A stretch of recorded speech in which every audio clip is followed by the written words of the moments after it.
Salut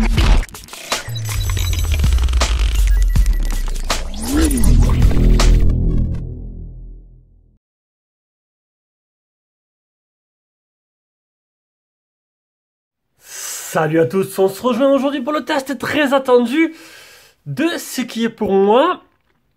comment dire? Alors, il y en a qui vont bien sûr, il y en a que ça va pas leur plaire.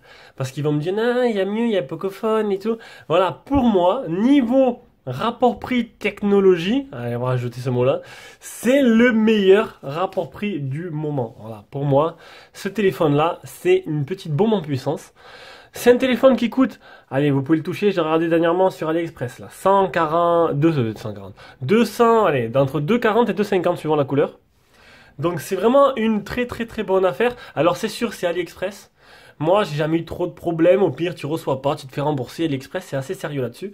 Et en plus, c'est garanti 1 an maintenant, parce qu'ils ont un partenariat depuis quelques temps avec Allianz. C'est en fait, dès que tu achètes un téléphone, tu reçois un mail d'Allianz. Et ça marche, puisque Jérôme l'a fait pour le Meizu 16 TH. Et ça marche plutôt bien.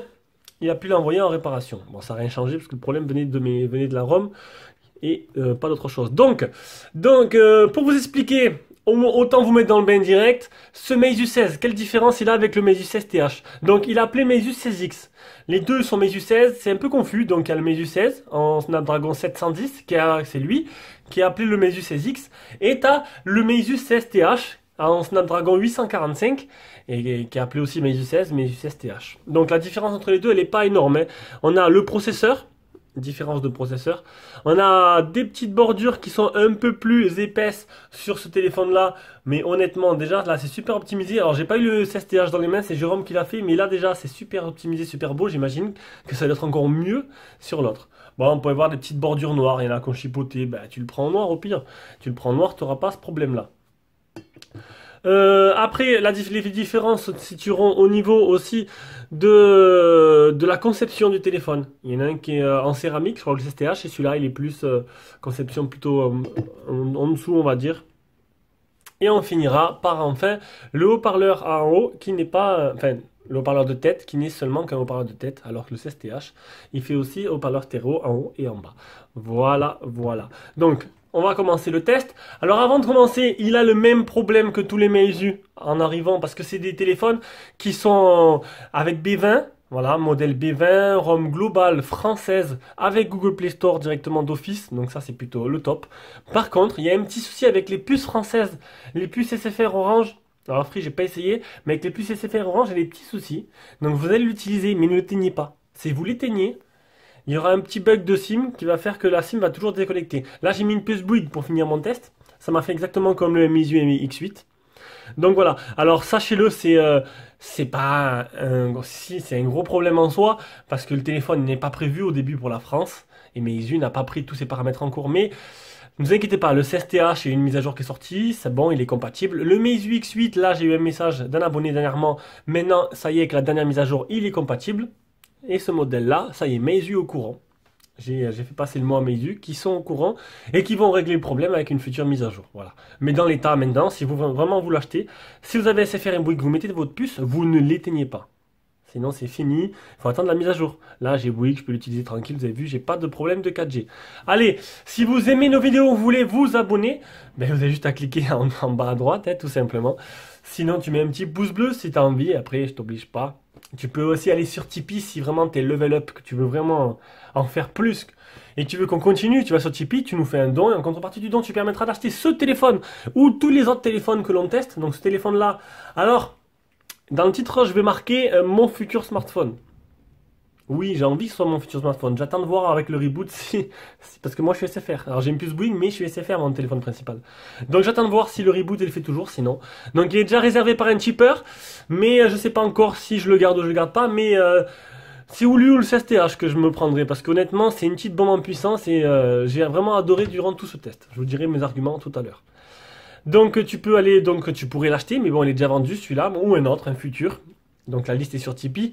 Et sinon, et en plus de ça, tu es inscrit d'office pour une tombola chaque mois. Donc voilà, je pense que c'est plutôt intéressant. Et c'est tout. Allez, on passe directement au test. Je vais montrer un peu le téléphone de près. Donc, alors, ce qui est bien ce téléphone-là, c'est qu'il n'a pas succombé à la mode des notches. Mais Meizu a fait vraiment différent sur le coup. Hein. C'est la mode des 18 neuvième avec le Samsung S8 et S9, un peu plus optimisé que le S8. Et comparé au S9, je peux pas vous dire. Peut-être le CSTH, il rivalise avec le S9. Il est vachement fin, le CSTH, niveau des bordures, un peu plus, hein, niveau conception. Donc, franchement, il est super joli ce téléphone. Donc, il existe en plusieurs couleurs, je vais vous dire après, mais il est magnifique. Honnêtement, il est léger, il est fin. C'est vraiment ce que j'aime, c'est que c'est un téléphone. Ils ont innové. Et là-dessus, on peut rien leur enlever. Franchement, les yeux là-dessus, ils ont fait quelque chose de fort. Il y en a qui vont pas aimer les goûts et les couleurs, bien sûr, et on peut pas plaire à tout le monde. C'est comme mes vidéos. Alors les dimensions 73,5 sur 151 de haut sur 7,5 mm d'épaisseur. Il est vraiment tout fin pour un poids très très léger de 154 grammes. 154 grammes, vous imaginez? C'est un des plus légers que j'ai fait. Et dans la main, c'est un vrai régal. Il existe en or, en blanc et en bleu. C'est un écran à l'avant de type AMOLED, super AMOLED même, en 6 pouces, qui fait qu'il est assez compact. Et ça, c'est plutôt pas mal. En 18 neuvième, comme je vous ai dit, en résolution 2160 x 1080. Et la surface prend 83,98% de la surface totale du téléphone. Alors là, peut-être que c'est pas bon, parce que des spécifications se trompent souvent. Et je suis pas allé voir sur... je vais aller jeter un œil. C'était bien ça. Donc, j'en étais où? Il est 2,5D et un traitement anti-rayures dessus. Donc, ils n'ont pas précisé le traitement qu'ils avaient rajouté. À l'avant, on a au-dessus un Sony IMX376 en 2.0 en 20 mégapixels niveau pour la forêt photo selfie, associé une reconnaissance faciale. Alors, je vais le faire de suite. Reconnaissance faciale qui n'est pas des plus rapides. Alors, je vous l'avoue, voilà, on a vu plus rapide. Il faut que ce soit en bonne luminosité aussi. En dessous, on aura le port Type C. Associé à une M-Charge, alors c'est une batterie de 3100 mAh. Ah si, c'est la différence avec le CSTH. Le CSTH a 3050 et là il y a 3100. Il y a 50 mAh de plus, c'est pas énorme. Oui, c'est pas une grosse batterie, je conçois. Maintenant, c'est un téléphone qui vous fera la journée, il faudra le recharger souvent, mais c'est un peu... tu veux un beau téléphone fin, léger, tu peux pas avoir une grosse batterie avec, sinon tu prends un Pocophone qui est moche et lourd et qui est bien quand même, hein, mais voilà. C'est pas pareil, on joue pas dans la même cour. On a un haut-parleur ici, un haut-parleur qui déchire, vous allez voir tout à l'heure, comme tous les Meizu, hein, franchement ça déchire. Le port jack, et ça c'est plutôt bien, et comme quoi on peut faire les deux. Meizu n'a pas cédé à la mode de n'en faire qu'un. Par contre, vous n'aurez pas d'extension carte SD. Et oui, donc ce sera seulement un modèle ou 64 ou 128 en double SIM. Voilà. Et j'ai oublié de vous montrer l'écran, parce qu'il y a un écran, il y a le capteur d'empreinte sous l'écran, et oui. Alors, vous le secouez un peu. Alors moi j'ai fait un double tap. Pourquoi il m'a fait demander un code PIN? C'est pas ça que je voulais faire. Donc, parce que j'ai enlevé la puce. Donc moi j'ai activé le double tap, mais ça je vous montrerai après. Hop. Alors vous mettez le doigt, hop, ça déverrouille. Donc là pas besoin de miroir. Il est où? Non, ça j'ai fait le double tap. Il est où? Il est là. Alors, comme par hasard, les 4 jours que j'ai utilisé, ça marchait nickel. Hop. Ah mais c'est sûr que là...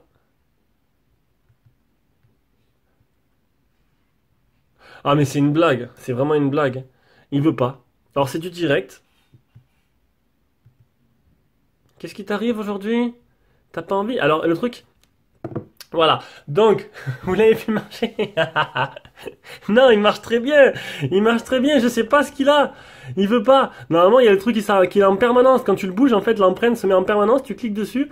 Là, il veut pas. Donc, on fera double tap avec la reconnaissance faciale, ça marchera très bien aussi. Allez, on continue. Ça c'est bon, on l'a fait. Côté droit, on aura les boutons power, bouton volume plus moins. Au-dessus, on n'a rien. Et à l'arrière, on a une coque toute blanche, uniforme. Donc moi, c'est le modèle blanc et le modèle noir. Donc vous voulez pas les bordures noires sur l'écran, vous prenez le modèle noir. Et on aura le simple, le flash LED avec le double appareil photo. Donc double appareil photo, c'est un Sony 376 en 2.0. Ah ça y est, hop. Voilà, en 2.0, en 20 mégas, associé à un Sony... Ah non, ça c'est l'avant. Ah, excusez-moi, un Sony IMX380 en 1.8 à 12 mégas, associé à un IMX350 en 2.6 en 20 mégas. Voilou, et c'est exactement la même config que le CSTH. Donc on a un téléphone à 250 € qui a la même config que, un peu comme le M8, le MX3, et... Enfin non, pas les mêmes configs qu'eux, mais on va dire... ils se partagent les mêmes configs, quoi. C'est ça qui est plutôt pas mal. Donc on aura le même résultat en photo. Donc si vous voulez juste un truc moins cher, il fera très bien l'affaire. On a un Qualcomm 710 associé à un Adreno 616. Il existe en 64 Go ou en 128 Go. Par contre, il existe en 6 Go de RAM seulement. C'est déjà énorme. Il tourne sur Flyme OS, Android 8.1 et pour les bandes 4G, il manque que la B28. Donc ce sera problématique que pour Free. Mais bon, qui a Free à l'heure actuelle? Je sais, il y en a pas mal d'entre vous, mais vous n'êtes pas majoritaire. C'est de la 4G de catégorie 12, Bluetooth 5.0 et il a bien une LED de notification qui se retrouve ici que je vais essayer de vous montrer en branchant le secteur. Et bien sûr, j'ai pas réussi non plus à vous la montrer, donc c'est juste à côté là, il y a une petite LED de notif. Alors, je vais faire comme j'ai fait avec le Z18 en fait. Je prends une photo et je fais une capture d'écran avec un autre téléphone, comme ça moi je l'airai en capture la LED. Voilà, et c'est tout, et je pense qu'on va passer à la suite. On passe brièvement sur l'écran, donc un écran Super AMOLED magnifique de 10 touches. Honnêtement, l'écran, il est somptueux. Voilà, là-dessus, il n'y a pas de souci. C'est vraiment un vrai régal. Et en plus de ça, sans encoche, qu'est-ce que demande le pub de plus? C'est pas beau? C'est une solution comme une autre, d'avoir des bords très fins, de pouvoir mettre. Alors, ce que j'ai lu, c'est que c'est l'appareil photo frontal, c'est le plus petit module au monde de 20 mégapixels qu'ils ont mis à l'avant. Donc c'est plutôt pas mal. Non, niveau écran, voilà, il est somptueux. Voilà, il est somptueux, il réagit super bien, c'est un régal d'utiliser. C'est déjà, j'ai envie de le garder pour moi, c'est que vraiment, à l'utilisation, c'est un confort extrême. Voilà, j'ai utilisé un mot assez haut, mais de toute façon, c'est une façon comme une autre de vous faire comprendre. Allez, on passe à la partie logicielle. Donc, ça tourne sur du Snapdragon 710, donc c'est puissant. C'est un milieu de gamme, mais franchement, milieu de gamme assez, vous allez voir un bon score, un bon processeur quand même. Bon, au niveau de la ROM, la ROM FlyMe elle est vachement simple par rapport à ce qui se faisait avant. Avant, voilà, on disait que c'était spécial, FlyMe quand même. Et là, ils sont revenus à un truc plus simple. Donc, il n'y a pas de tiroir d'application. Il y a juste, alors, un mode recherche quand vous slidez vers le haut. Il n'y a pas de tiroir d'application, tout est sur le menu, un peu comme ce que peut faire Apple. Et voilà, un peu, mais maintenant, ils font tous pareil. Donc, c'est super fluide, super bien optimisé, ça tourne très bien. Et on va aller voir de suite un peu ce que propose la ROM. Donc, déjà, les Geekbench 3669. C'est 639, donc on fait les 3 Geekbench pour ceux qui sont férus des scores, parce que voilà, il y en a encore qui se disent waouh, mon toutou est plus élevé, mon téléphone est meilleur. Après, ça dépend ce que tu recherches, mon gars. Et ouais, 568 927. C'est un score largement, mais largement suffisant. Tu fais tout ce que tu veux avec. Là, tu n'as aucun ralentissement hein, avec ce téléphone-là. Ça parle, ça tourne comme une horloge. MyCanal, Molotov et toute la clique marche très bien. Par contre, vous allez le voir, ça marche seulement. Non, ça ne marche pas en HD en fait. Enfin voilà, ça marche seulement en simple définition, donc parce qu'il est certifié que L3, donc pas de HD sur ce genre de téléphone. Vitesse d'écriture et de lecture de la RAM en moins interne. Donc il y a une suite sécurité, donc nettoyeur, données, liste de blocage, autorisation, batterie, antivirus, truc basique. Il y a une boutique de thèmes pour ceux qui veulent, avec des fonds d'écran et des thèmes. Et c'est tout. Ça, il y a une store, un store, mais bon, vu que le Play Store sert à rien. Alors, il y a un seul malware, c'est Dynamic Theme Service, un trojan qui l'infecte. Donc, c'est une application système que tu peux pas supprimer. Pour l'instant, j'ai rien vu d'extraordinaire, que ça m'a pas fait, j'ai pas de pub qui soit apparu, rien. Donc, c'est un truc, voilà, il se passe pas grand chose. Le PC marque 8418. Le test de stress 32 degrés. Franchement, tranquille, il n'a pas chauffé. Donc, pour un téléphone si fin, il n'a pas chauffé. Et ouais. 10 touches pour le multitouche. Le test GPS, 17 satellites fixés sur 20 avec 4 mètres de marge, donc il marche très bien. Alors là, c'était vraiment la cerise sur le gâteau. C'est PUBG qui tourne en performance maximum. Et oui. Et ça, c'est vraiment exceptionnel, parce que j'aurais pas pensé. Normalement, il devrait tourner en moyen. Et là, il est au max. Donc, commutation réseau intelligente, ça permet d'utiliser le Wi-Fi, de basculer du Wi-Fi au réseau quand le Wi-Fi est pas bon. Donc le mode activé doux pour les yeux, c'est le soir, vous le mettez, vous l'activez vous-même pour vous reposer les yeux, pour pas que ça crée de l'endorphine qui vous empêche de dormir. Vous pouvez choisir un mode d'affichage, standard, photo, dynamique, c'est les contrastes et les couleurs. Non, là c'était les couleurs, donc là c'était le contraste. Hein, non, c'est les plages de couleurs, excusez-moi, la netteté. Là, la couleur plutôt chaud ou plutôt froid. Le Always On Display qui vous permet d'afficher un écran permanent sur le téléphone, à part quand il est dans votre poche, bien sûr. Et en gros, ben, vous avez toujours les notifs. Mais bon, vu qu'il y a une LED de notification, c'est pas très utile. Et il y a 4 écrans différents pour ceux que ça intéresse. Alors, on a un mode facile. Pour les personnes personnes âgées qui veulent pas se prendre la tête avec Android, c'est que si c'est trop compliqué, un mode doux pour les yeux, mode d'affichage, ça perd de couleur, toujours affiché. Soulevé pour réveiller. Si votre téléphone il est posé, vous le prenez dans la main, il s'allume tout seul. Une barre de navigation ou des gestures ou M-Back. Alors ça, je vais vous montrer plus profondément. On va aller voir de suite. C'est par le M-Back. Oula, excusez-moi.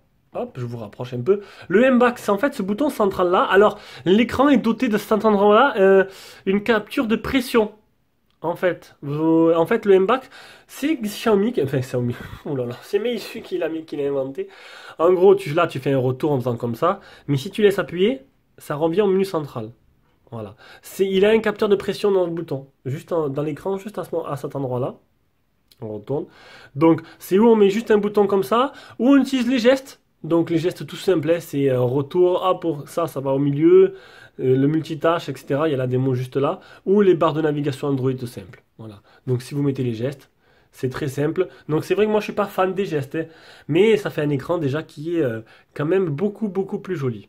Hop, on va faire le multitâche, on va se mettre là, on va retourner à la galerie. On était là. On continue, donc le clonage d'application permet d'utiliser deux comptes avec la même application. Un double tap pour éclairer l'écran, ça c'est bien. Alors regardez un peu, ce que j'adore moi, c'est que voilà, tu veux pas, bon, tu es bourré, on va dire ça comme ça. T'as un peu trop bu, et tu trouves pas le bouton, tu fais un double tap, hop, reconnaissance faciale, ça se déverrouille.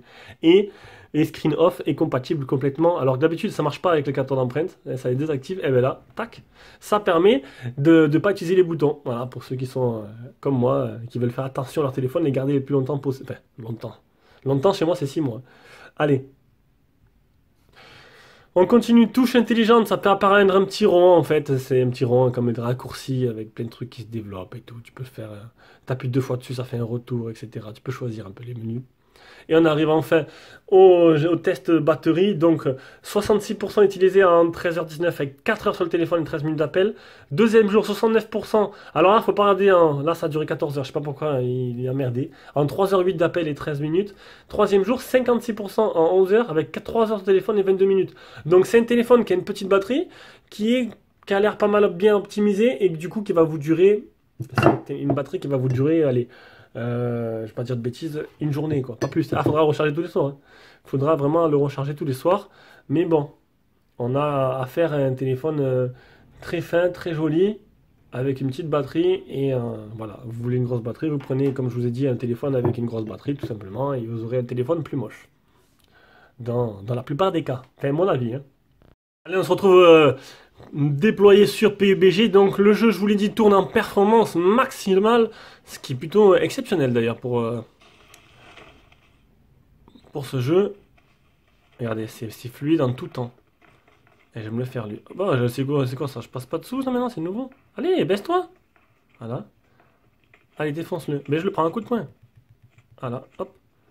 Pourquoi ils sont à deux? Ah, c'est des tricheurs en plus. Et en plus, je les tape et... Ah, viens ici! Viens ici, cagole! Il est où? Oh, j'en ai tué un. Hop, le deuxième. Je me fais le deuxième. Ah non, mais le deuxième, à mon avis, c'est mort. Ah! Oh, 2 frags! Ah, à mon avis, c'est des bots. Hein, c'est pas possible. Franchement, ou des bots ou des bonnets. Allez hop. Bon, ça tourne comme une horloge et le son, vous allez voir tout à l'heure. Ah! Franchement, j'ai pas bien. C'était pris par derrière, c'est pas top. Allez, on passe à la suite. Et la suite, c'est l'appareil photo. Donc, le logiciel photo de chez Meizu est très épuré. Pas trop d'options, donc mode portrait. Dommage, j'avais fait un portrait de ma fille magnifique. Mais voilà, je ne vais pas trop la mettre en photo. Dommage, parce que vraiment, il était beau. Mode photo, mode vidéo et mode plus. Alors, pro, panorama, balayé, ça c'est QR code, carré, ralenti, laps de temps.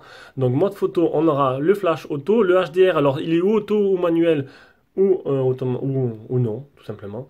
Ici, on a un retardateur. Là, on a quelques petits filtres en dessous. Et le mode embellissement. On va enlever les filtres. Allez, on enlève les filtres. Original. Les options, c'est très simple. On a de l'intelligence artificielle. Et on peut juste choisir l'aspiration. On ne peut pas choisir la résolution de l'appareil photo. Donc, ça sera du 12 mégas ou voilà, c'est du 12 mégas et c'est tout. On ne pouvait pas faire autre chose. Ça, c'est vraiment dommage. Il est vraiment trop simple, par contre, niveau photo, ce logiciel. Et en mode vidéo. Bon, après, vous pouvez me dire, vous pouvez changer de logiciel photo, mais pas sûr que vous pouvez choisir les options non plus. On a du 1080 seulement, pas de 1080, pas de 60 fps. J'aime bien, c'est dommage, j'aime bien quand il y a du 60 fps en 1080. Là, il n'y en aura pas. Allez, on va revenir directement avec l'appareil photo frontal et on va voir un peu les photos que j'ai prises.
Alors on revient avec le capteur avant, un capteur de 20 mégapixels qui marche plutôt correctement donc pour les selfies. Alors le seul problème qu'il y a, c'est que quand il y a une petite source de lumière, il a tendance à faire un halo lumineux autour. Mais sinon ça va à peu près. Donc, ben, écoutez, cet appareil photo, ben, il est plutôt pas mal. C'est le même que le 16TH. Le 16TH, il a fait ses preuves. Voilà, il a fait ses preuves auprès de nombreux testeurs. C'est pas le meilleur des... D'ailleurs, j'aimerais bien avoir un peu sa note Dix, on marque, voir un peu ce que ça vaut. C'est sûr que il fait des photos correctes, propres, jolies. C'est pas le meilleur que j'ai pu avoir dans les mains, mais ça va. Niveau de photos de nuit, vous avez vu. Donc j'ai mis, toutes les photos étaient prises en mode HDR auto, plus l'intelligence artificielle activée. Donc j'attendais qu'elle s'active, qu'elle reconnaisse un peu la scène, et après j'ai appuyé. Donc les photos de nuit, vous allez les voir. Elles sont plutôt pas mal. Maintenant, bon, j'ai dit, c'est pas non plus le meilleur. Mais on va dire que, je me répète, et que dans l'ensemble, c'est vraiment correct. Vraiment, vraiment pas mal la qualité. À part peut-être le flash. Le flash un peu long le flash à se déclencher dans la salle de bain. J'ai mis bien 3-4 secondes avant que la photo soit prise. Et en plus, ça retire un peu vers le jaune. Allez, on passe à la suite. À la partie son, déjà le son en communication, vous imaginez, il est plutôt bon. Ah non, vous imaginez, non, c'est moi qui imagine. Non, il est bon le son en communication, là-dessus, il n'y a pas de souci. J'ai eu le temps de bien le tester. Et on va passer maintenant au haut-parleur. Donc, Meizu a tendance à vraiment soigner la partie son. Et même si c'est pas le Meizu 16TH, et que je ne peux pas vous dire si j'ai pas vu marquer s'il y avait un DAC audio dédié ou pas, comme le 16TH. Mais vous allez voir que là, même si le DAC c'est plus pour le jack, mais vous allez voir que là, ça envoie du lourd.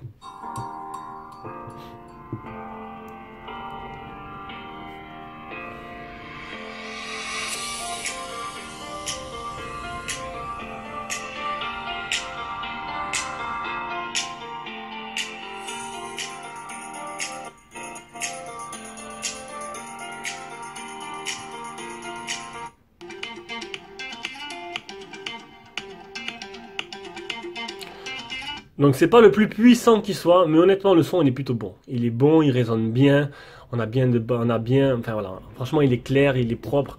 Là-dessus il n'y a pas de problème là avec ça. Donc on arrive à la conclusion de ce test. Alors, mais ce téléphone, donc normalement ça devrait être mon nouveau téléphone. On va le restaurer, on va voir si le problème de SIM s'enlève ou pas. Et s'ils n'enlèvent pas, ben, je ne vais pas utiliser ma puce Bouygues alors que mon numéro principal c'est SFR, ce serait dommage. Donc du coup je devrais attendre une mise à jour, mais je ne vais pas le garder entre temps. Je le vendrai au cheaper qui me l'a acheté et je le rachèterai par la suite ou je rachèterai le 16TH. Mais pendant ce temps il va dans mes préférences, il va vraiment dans mes favoris pour remplacer mon P20. Parce qu'honnêtement, belle surprise. Et pour 240 €, je vois pas ce que vous pouvez trouver de mieux. Si vous allez m'en sortir des téléphones, mais... Super AMOLED, capteur sous l'écran, c'est à peu près comme le Oppo K1 ou le RI17 Neo, mais le RI17 Neo il coûte quand même 100 € de plus. Allez, sur ce, je vous fais de gros bisous, on se rejoint pour une prochaine vidéo, j'espère que cette vidéo vous a plu, je vous mets un petit lien d'achat en dessous dans la description. Ciao, ciao.